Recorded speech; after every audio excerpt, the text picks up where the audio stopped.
Hello, this is Shehajalam from Astrolabe, Mysore. Today we will be discussing on some doubts, and in my previous class I have clarified some 4 or 5 doubts. So let me finish all that because I have a big list of comments and questions which have come on YouTube. My followers, my readers, my the queries, the knowledgeable researchers, all these students, everybody have asked some questions. My wife is in the background and she will be asking the questions, and I will try to solve them as much as I can. Yeah, tell me. Okay. A question by Mr. Richard Johnson. Yeah. This is with regard to Hamsa Yoga. Mm-hmm. So he has asked, you didn't explain about Sagittarius, Capricorn and Pisces ascendants.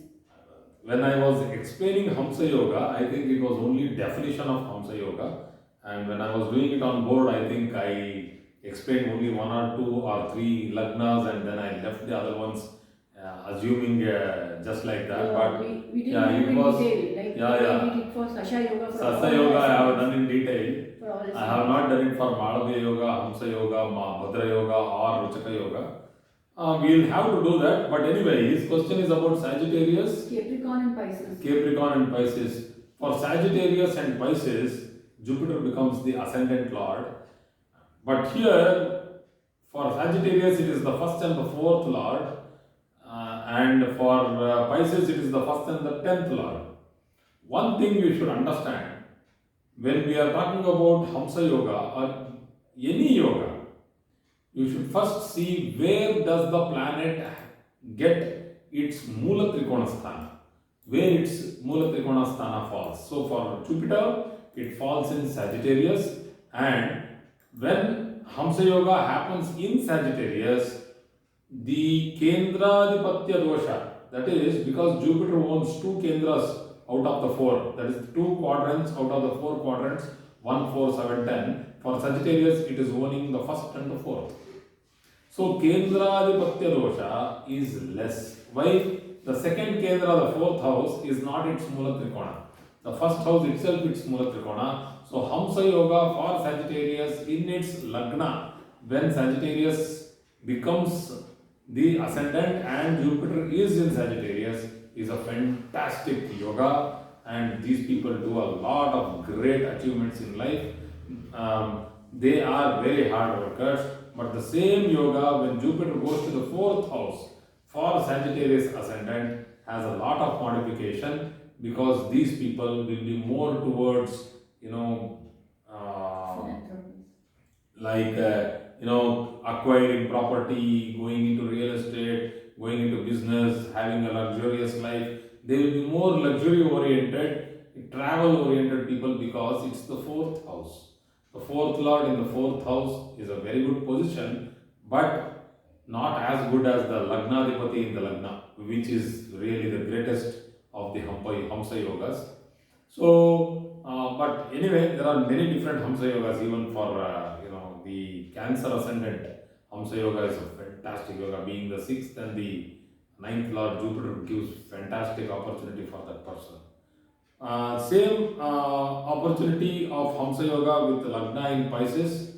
It's the most strongest Hamsa Yoga, one of the strongest, because when Jupiter is in the 10th house, that is the strongest Kendra, and the Lagnadipati has gone to the 10th very clearly, the person will be motivated to do great things, have big industries, go to a great job, and it's more than earning. He would want to work in a particular level, so he will do great things. So for Aquarius, for Capricorn, right? Capricorn. For Capricorn also, you have the 7th house Jupiter, which is a very strong Hamsa Yoga, but it has its negatives also, because Jupiter is the 12th and the 3rd lord. More stronger the 12th lord, because it's the Mula Trikona Sthanadipati sitting in the 7th house. So from its Mula Trikona, it has moved 8 houses. So the person will go through some difficulties in married life, or difficulty to get married itself. There might be a lot of delay because of many reasons which we need to see in the chart. Okay. Okay, next question by Ms. Prachi. So she's asking Rahu conjunct Mangal, that is exalted Rahu conjunct with Mangal, is it always bad? Exalted Rahu means in the sense it's in Maybe Taurus. we take it as in Taurus. Okay, I will take it And between what if- Taurus and Gemini. What if they are aspected by Jupiter by 5th or 9th aspect? Jupiter's 5th or 9th aspect. So exalted Saturn, Rahu in which house? So Rahu with Mangal, and is it Which always house? This she has not mentioned. Okay. It's a very generalistic thing that Rahu and Mangal, that is Rahu and Mars are conjunct in this particular question, and they in which Rahu is exalted. Exalted in the sense I will take it in Mrigashira Nakshatra, that is the last two Amshas of Taurus and the first two Amshas of Mithun Rashi, that is Gemini. So when Rahu is exalted along with Mars, it's a great opportunity for a person to get into advocacy, get into journalism, become a very strong industrialist, as a hotelier, as a tourist operator, transportation, so many things. This opens up a huge area of operation for them. And even when Jupiter aspects it, let's say is it a retro Jupiter? No, they have simple It's normal. aspect, 5th or 9th aspect. Yeah, Jupiter will control the aggression and give more wisdom. So this is very important because both Rahu and Mars lack wisdom when they join each other. So Mars usually is for logic. They will have logic. The problem is why the wisdom will come down is because the aggression is too high. So they are spontaneous, highly reactive rather than thinking and responding to questions. So Jupiter's aspect, that is Viveka, wisdom, over this particular combination gives rise to a very strong Raja Yoga, which is good. But yeah, it will be bad in its own sense in many areas also. Many other areas, see, every planet has its bad, shadowy character. Even Jupiter has, Sun has. If people tell that Sun doesn't have a shadow, then I will tell what is ego.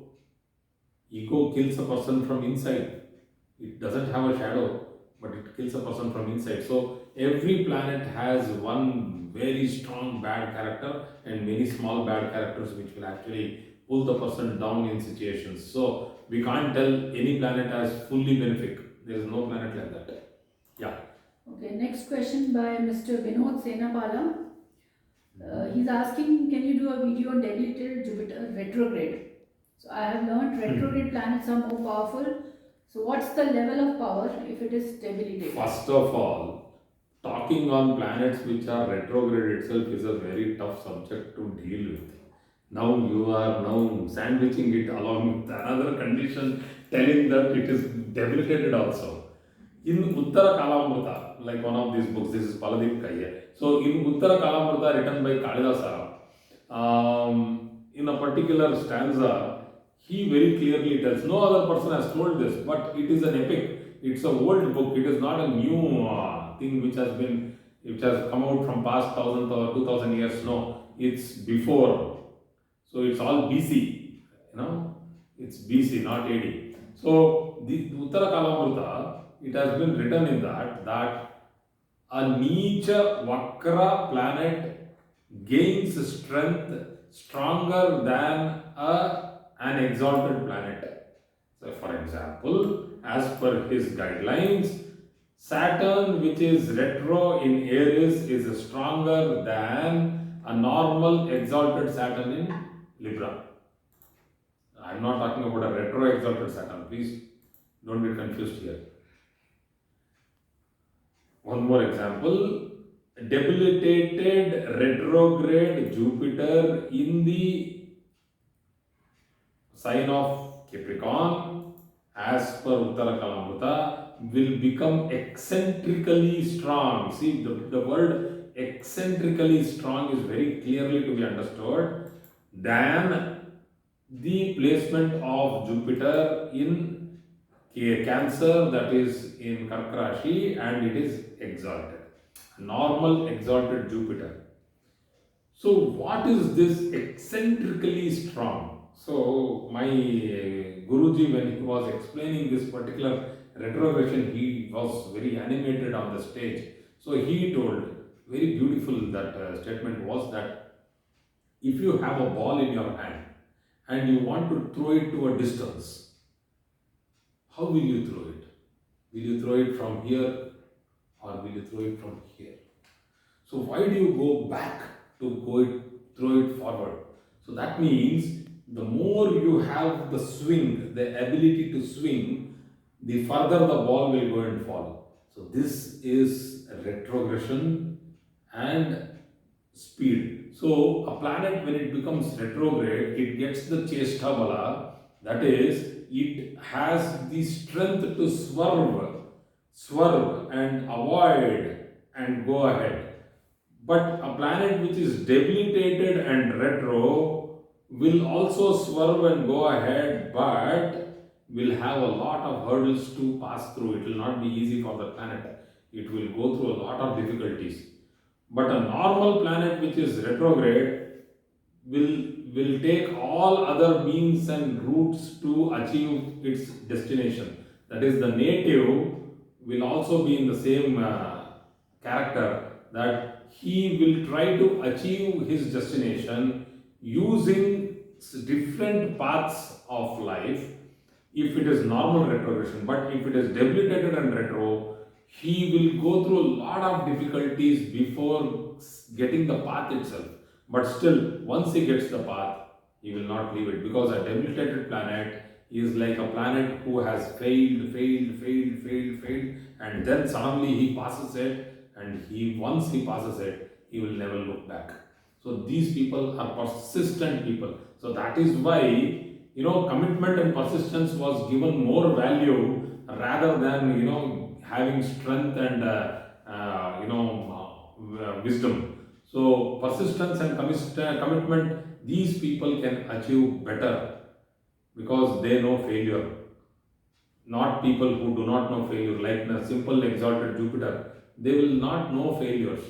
The problem is that when they encounter failure or when they encounter challenge, they will not be able to climb the wall. Why? Because they have not experienced failure at all. So they get hit, they fall down. It's very difficult for them to get up and revive.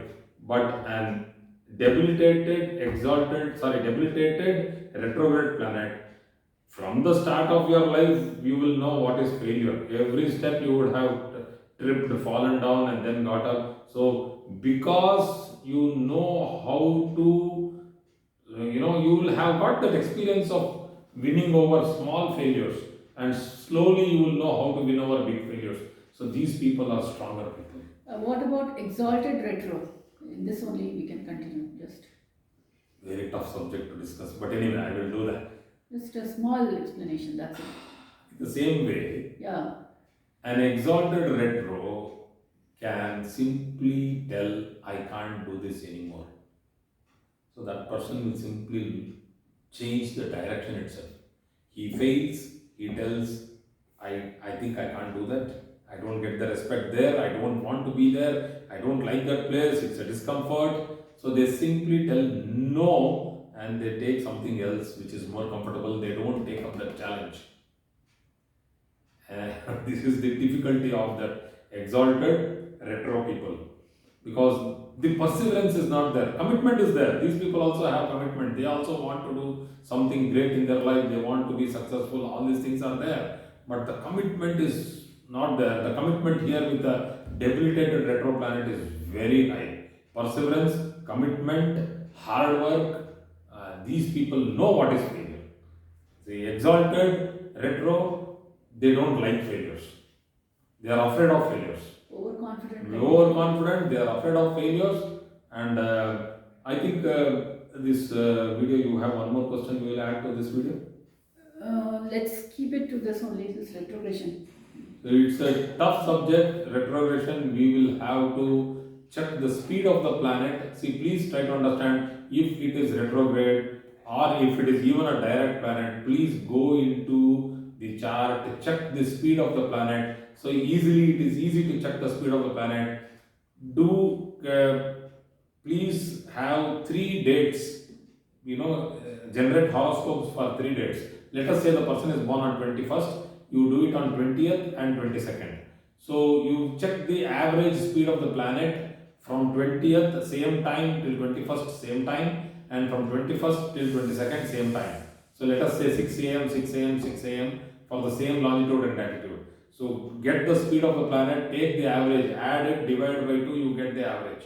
So that average, you check in the ephemeris table whether it is the normal mean average speed of the planet. If it is, let us say 50% less than the speed, we call it as slow moving planet. It doesn't give you immediate results. It's very slow, lagging. If the planet is 50% faster, that is, it's 150% faster, we'll call it as shigrocha, that is going in panic speed. So if the planet is in panic speed, it will not even look this side or that side because it has to look in the front, or else there's going to be an accident. So it will go at full speed, you will not be able to enjoy life because you are in panic. The planet is in panic, you are in panic. So if the planet is in normal motion, then that is the planet which actually gives 100% results. So thank you very much for today's class. I hope I have covered this subject a little bit.